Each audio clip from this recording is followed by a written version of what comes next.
Good morning, everybody. If you have your Bible, turn to 1 Peter chapter 3. 1 Peter chapter 3. You know, you've just got to do things correctly. And if you have your handout, that's what we're going to be looking at. Doing things correctly, living correctly. We've talked about living in hope, living holy. Today, we're going to be talking about living correctly. And so, with that, you have rules and expectations all throughout. We talked about that last week. Well, here, if you go to any football game, whether you watch it, whether you're playing, whatever it is, you can tell those that practice all the time and those that don't. Because those that don't, there's a lot more penalties that start flying. And I've been in some games that it just seemed like every play there was a penalty. And you're wondering, what is going on? Well, they're supposed to abide by the set of rules.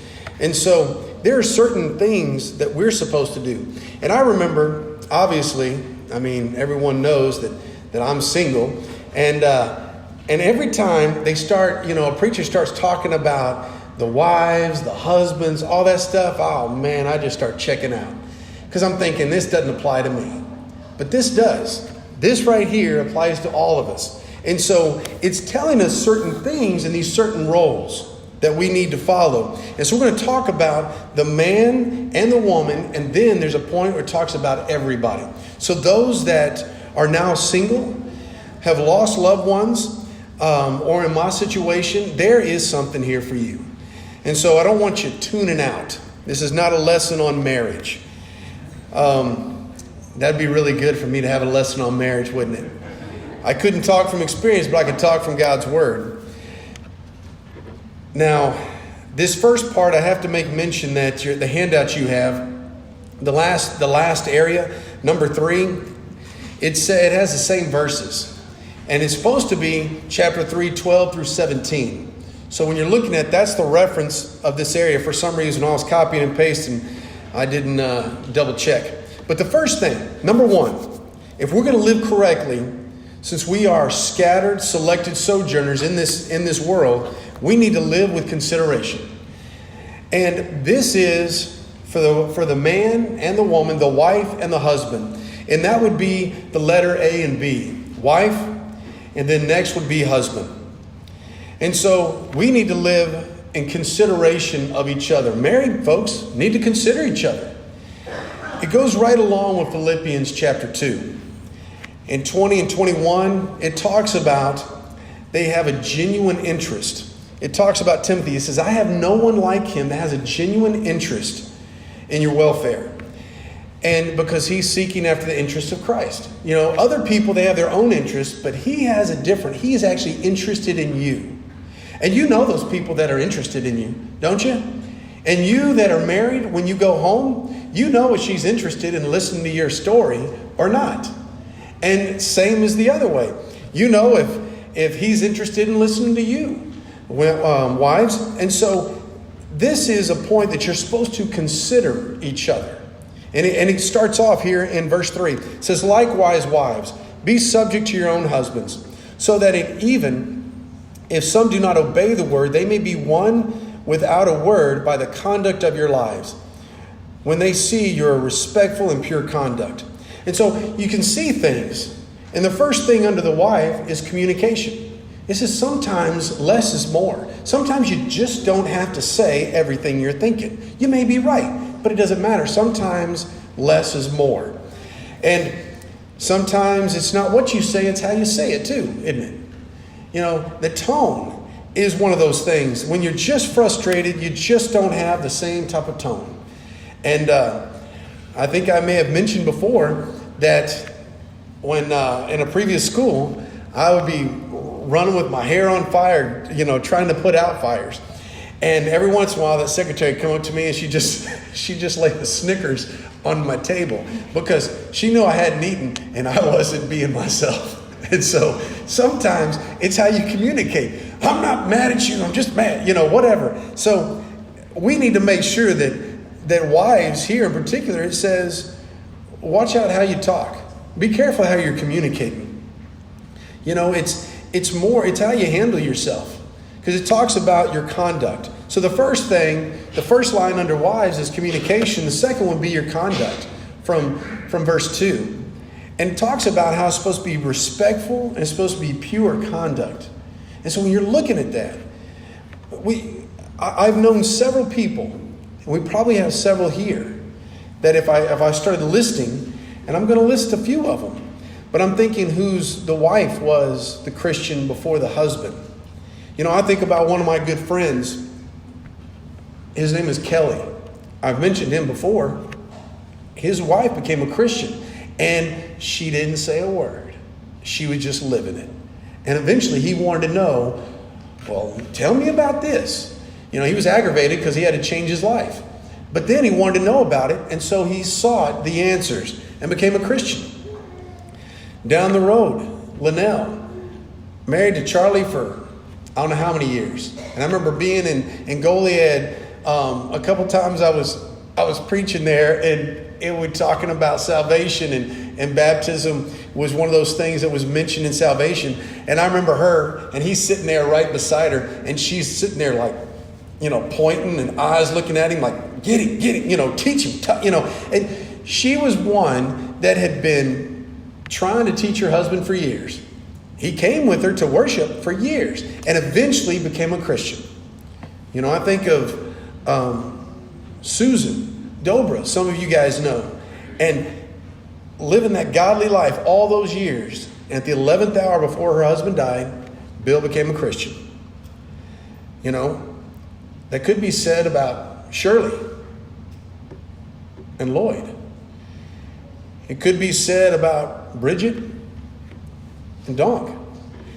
It could be said that about Gina and Randy. It's about how you conduct yourself. Your communication matters. Your conduct matters. And, there's a lady that she's just recently married a person who's not a Christian. He doesn't believe even in God. That's where they're at. And so for her, it's going to be everybody looking at her. He is going to always be looking, how's she going to handle that? She says she's a Christian. How's she going to handle that? How's she going to talk about this now? And so you're on the spotlight. And even if your husband is a Christian, you're on the spotlight. Because it says wives. It's saying everybody, all you that are married, you wives, you need to be considering your spouse and how you talk and how you act. And the purpose is, as it talks about in verse 1, they can be won over by how you're living. And sometimes you have a Christian spouse, ladies, that's not faithful. The same is true here, isn't it? Is that you're trying to win them back to Christ with your conduct and your speech. So it's the same thing. And then also, he talks about, as it goes on, it says, do not let, in verse 3, the adorning be external. The braiding of hair, the jewelry, what you wear. Because we spend a lot of time on the outside. But what he's saying is, the people of old, in verse 4, they made themselves beautiful to God by working on the inside. And so we need to focus, ladies, because everybody talks about, when you see a little girl, what do they say? Oh, man, she's so beautiful. They don't say that about boys. They say, oh, good-looking kid, or what he can do. But with the girls, they say, oh, she's beautiful. I mean, we dote on the girls, on the looks, on the appearance. So what we're doing is we're telling them the outside is more important than the inside. And that's the wrong thing compared to what Jesus is saying. He says, stop working on the outside, start working on the inside. You want to be beautiful to God? Work on here. Because there's been a lot of people, as you probably know, a lot of people that from the outside, wow. And then you talk to them. Ooh, it's not near as beautiful at this point. Man, matter of fact, I'm not even attracted. I don't even want to look at you now. You're just an ugly person on the inside. You're just mean-spirited. You're rude. You're obnoxious. And so because of that, he's saying, you want to be beautiful to God? Work on the inside. And he mentions that, that we're supposed to, women, not we, women, wives, are supposed to be in subjection to their spouse, to their husband. I got a buddy, and he would stop at this point, just like it talks about in Ephesians where it says, wives, submit to your husbands. And then he would stop right there. That'd be his lesson right there. Wives, y'all need to submit. He wouldn't even talk about the fact that Ephesians, it talks about you're supposed to love your wife as Christ loved the church. That's a sacrificial love. That's an amazing thing, because if you're loving your spouse like that, there's no doubt she's going to be willing and will want to submit to you, because she knows you, men, have her best interest in mind. But he didn't quite understand that, and so he was always just pounding it, submit. Sometimes those preachers, they have these long lessons about one role, and then they leave it there. And they don't talk about both. And that's why in this chapter, we've got both here mentioned. Because husbands, there's something for you to do too. Now, the reason why your communication, your conduct need to be, as it talks about, is the first reason, so you can win them over for Christ. That's the whole goal, is so you can spend eternity with them. It's not just so things can be peaceful at the house. It's so things can be eternal forever together with our God. And the other reason is because it's precious to God. When you're working on the inside, it's precious to God, because that's what he says in verse 4, which is precious in his sight. It says God's sight talks about the gentle and quiet spirit, which in God's sight is very precious. And so you work on your speech and your conduct because it's precious to God. And who doesn't want to be precious to God? And who doesn't want to win their spouse over? And so he gives you the key. He gives you the setup for that. And we need to be worried more about the conduct, the inside, than the clothes, which are the outside. But then he goes on in verse 7. And so I remember this guy that always say, submit, women, submit. And he was the guy, if you go over his house, he'd say, I'm not going to say the name because I'm recording this. He might listen to it at some point. He'll know who I'm talking about, but no one else needs to know. But he'd say, so-and-so, give me some tea. Just yelling it. And he was right next to the kitchen. He could have poured his own tea. Hey, give me some. And she's all the way in the back of the house. And then you wouldn't hear anything. And then he wouldn't ask his son. He'd go to his daughter. She's next. Hey, give me some tea. And then he'd be yelling and yelling. Eventually, I'm like, it's right there. Doesn't make sense. But he never would ask his boy to do it, because his whole idea was submit. And never really kind of understood the relationship piece there. And so, long story short, one day he said, I want some more ice. And he was going on about it. I said, just get your own ice, man. He said, no. She needs to get the ice. Get the ice. And so she goes, and the daughter sure got the ice. She loaded that up all the way. And just there was maybe that much tea in it. Just maybe an ounce of tea, and it was all ice. And he got that, and she said, well, you said you wanted more ice. And he couldn't say anything. And she knew what she was doing. But the whole point is, the relationship piece is different, because he was not considering the wife, the kid, anything. And so here it says, with consideration, the wives, you need to consider your husband. Well, husbands, you need to consider your wife. So as it goes on here in verse 7, it says, likewise, husbands, live with your wives in an understanding way. Show honor to the woman as the weaker vessel. Now that's talking about the strength aspect. It's not talking about mentally, emotionally, and those things. It's talking about physical. So I could probably out-curl any of the ladies here, except for Brittany. And so, but we're talking about just the physical aspect. And so knowing that, you need to care for her. You need to not necessarily, maybe you need to dote on her, but you need to show her that she is precious. And that's what you're supposed to be doing here. That's what he says. As it goes on, it says, since, in verse 7, they are heirs with you of the grace of life, so that your prayers may not be hindered. So your communication and your conduct are the two reasons for you. And I'll say two reasons, the 2 points under husband. Your conduct and your communication. It says in an understanding way. And that means sometimes you need to be patient. Sometimes you need to give your spouse time. And, each people, the reason why I've got that point as consideration is because when you're living with somebody, man, 30 years, I haven't lived with my folks. And I came back to live with my folks when I moved here. They had to consider me. I had to consider them. We had to live in consideration of each other. And so I can only imagine what it's like when you are living with someone else and you need to live in an understanding way. And so husbands, that means to be in a caring, passionate, considerate way. And so it also says showing honor. And so it's giving that person, it's giving them the consideration, the time. But it says there's two reasons for it under this point. The reason is because there's something special about her over anybody else in the world. That's the one you're supposed to be going to heaven with. That's the heir you're supposed to be going with. And so that right there, a fellow heir. So she's just as important to God as she should be to you. And then it talks about, so your prayers aren't hindered.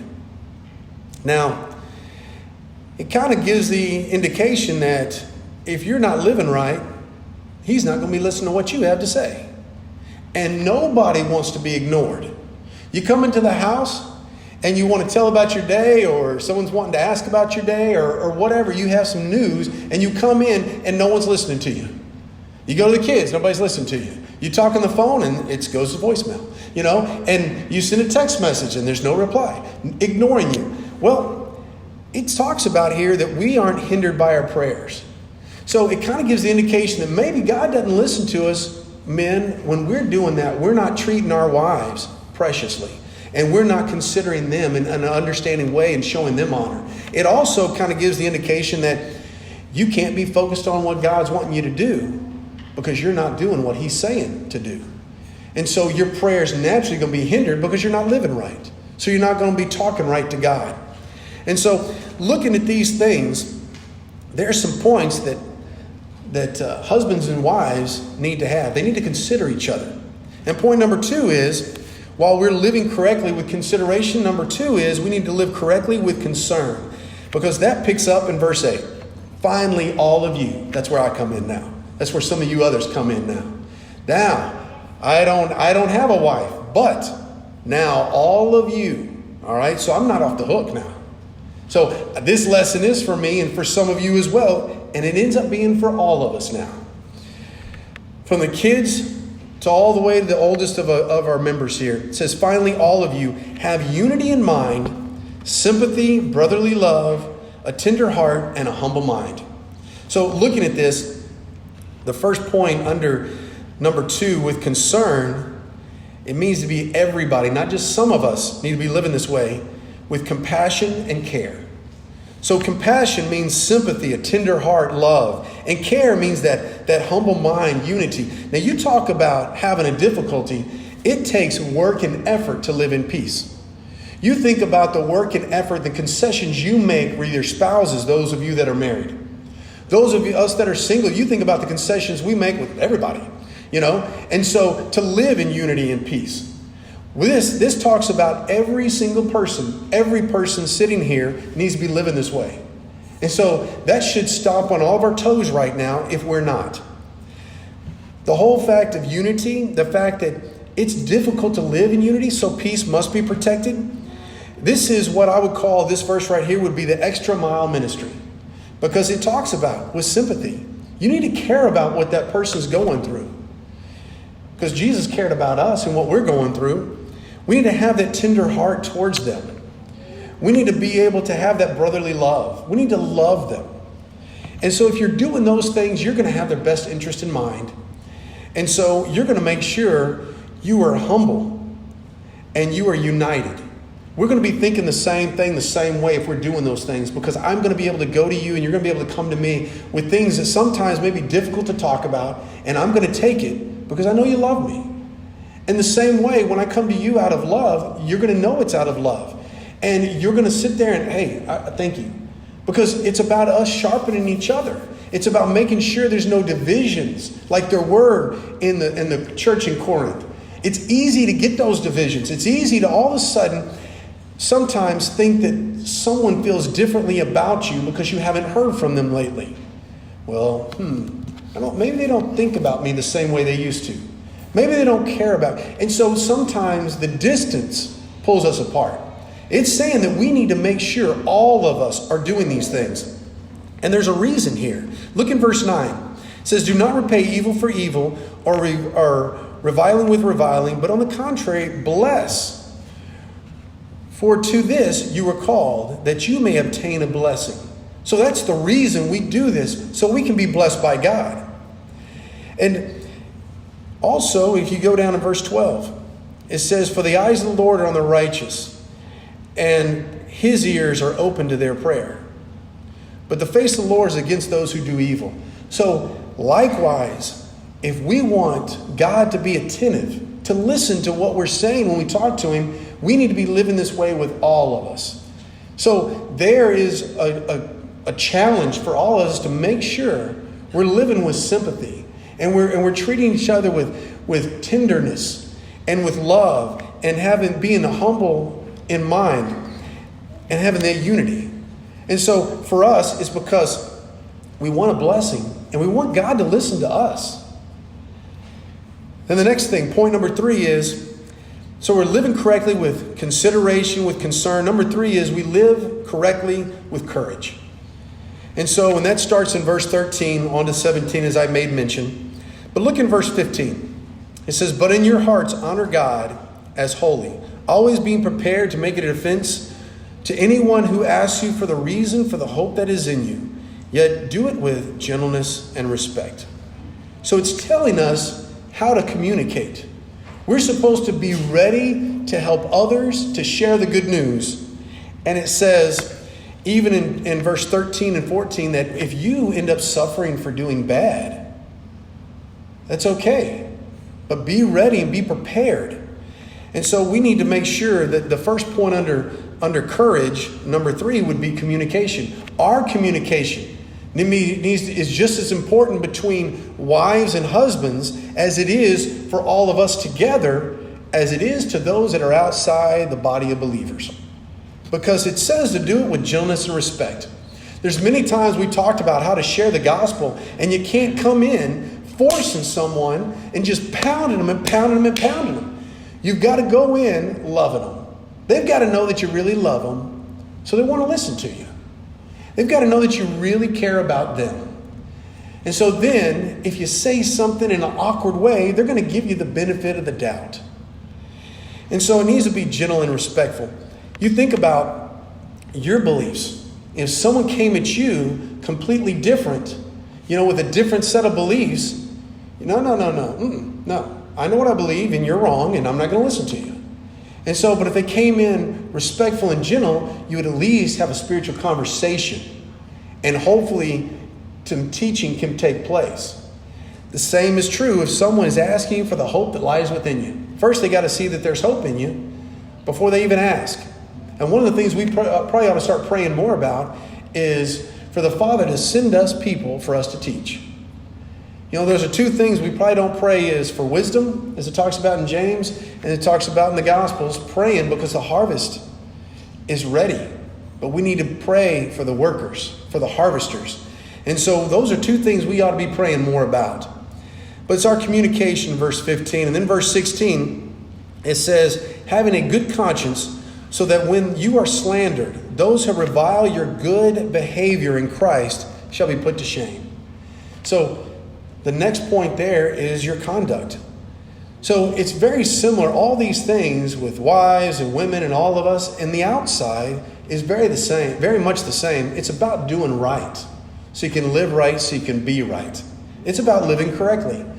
And so here, our conduct. People from the outside should be able to say whatever they want to, slanders however they want to, but it ought to not stick.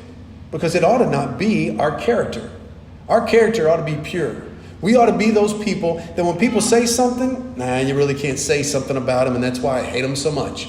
They're just living good. That's what it ought to be, because we ought to have pure conduct, like it talks about the women should in verse 2. And the reason is in verse 18. For Christ also suffered once for sins and righteousness for the unrighteous, that he might bring us to God, being put to death in the flesh, but made alive in the spirit. So it should be that it's all about how we get to him. It talks about the fact that Christ died so we could have a chance to be with him. That's the reason we should, with our communication, our conduct, make it respectful. Make it good conduct to where we are winning people over for Christ. It's not just about you. It's not just about your spouse inheriting eternal life. It's about others inheriting. It's about everyone we see. Those conversations should be happening in our lives to the people that we care about. We should be making new contacts with people that we haven't had a chance to meet and get to know them, become friends with them so we can teach them as well. And so Christ will bring us to God. That's the reason. The last reason, so Christ will bring us to God. He talks about here that Noah was saved by water. And it says, likewise, we're saved by water in verse 21. When it talks about baptism, not the removal of dirt from the body, but the appeal to God for a good conscience. So when you go down into the water, you're actually saying, God, I'm all yours. I've changed my life and I'm all yours. I'm dedicated. I'm all about you. I'm all in. And we come up, you have a new life. And it talks about in Colossians 2, 11 and 12, how you have a spiritual operation taking place, how the sin is removed from you. That's the whole point. You've got a hope that others only dreamed of having. But they could have it. But you've got to make sure that you're living in such a way that they want to ask you. And we need to be having the eyes to be looking for those people. Because there's a lot of people that are desperate. And so as we're living correctly, we need to do it with consideration. We need to do it with concern. We need to do it with courage. It's not easy sharing your faith. But once you start sharing, it's hard to stop. So the last verse, it says, who has gone into heaven, talking about Jesus, who has gone into heaven is at the right hand of God, with angels and authorities and powers being made subject to him. So he's saying he did all these things for us, and he has been exalted. And Peter, 1 Peter, as it goes on in chapter 5, talks about if you're humble, he will exalt you in due time. And so it's up to us to take this challenge of living correctly. So whatever needs you have, if you hadn't put Christ on baptism, I don't know why you should wait. We need to be talking about everything the Bible talks about when you make that pledge of a good conscience. That means you've changed and you decided not to live that way. You want to live differently. You want to live for him. But if you're struggling spiritually, let us know what we can do to help you. Because it's up to us. And I look at that, God is all in play, but it's us to us because he works through his people. We need to make sure that we're living in unity and in peace of mind to where we're making sure that we're keeping each other accountable because it's about us getting to heaven together and bring as many people as we can. Whatever you need, please let us know as we stand and sing.